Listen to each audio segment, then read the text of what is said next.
Today's video is all about creating a bold background with the sentiment stamps. It is a fun way to add a unique twist to your cards and stretch your sentiment stamps as well. So let's get started.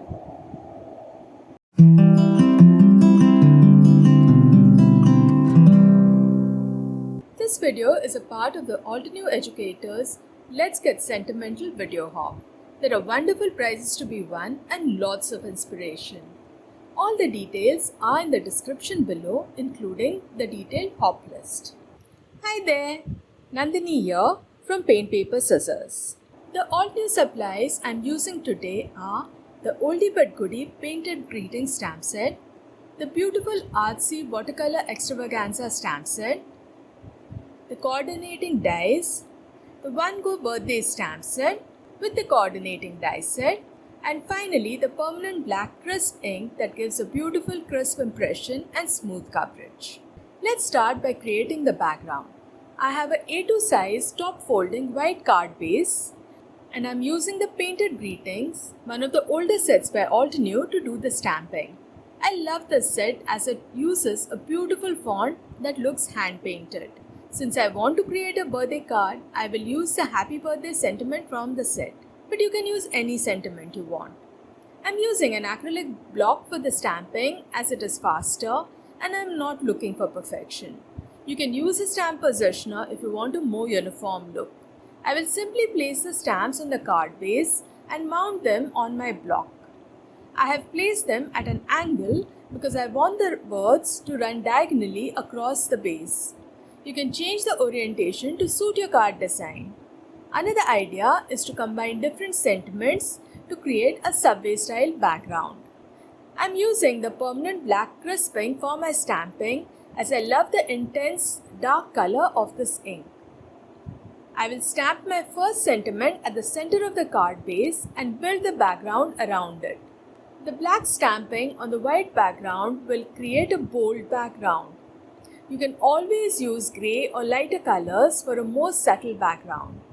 Another idea is to use second or even third generation stamping. I will continue stamping till the whole card base is covered. Permanent black crisp ink is a pigment ink and takes longer to dry. I simply left it to air dry, but you can always use a heat gun instead. I have a bunch of flowers and leaves that I stamped using the Altenew Crisp dye inks. The stamp set is of course watercolor extravaganza. I also die cut the images using the coordinating dies.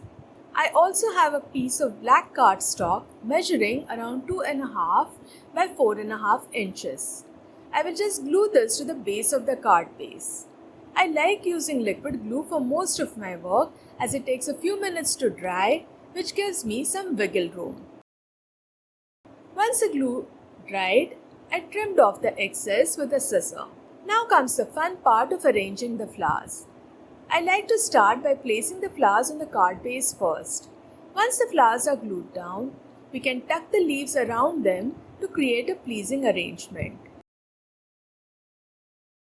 I use some foam tape to pop up the pink flower a bit. The watercolor extravaganza is a beautiful set. Since it has an artsy look, it is also super easy to line up. I have stamped enough flowers to create couple more cards. I like to do this with most of my layering stamp sets. Once the stamp positioner is set up, it is easy to stamp several flowers in different colors in one go. I like to keep my extra images in a small Ziploc bag along with my stamp set.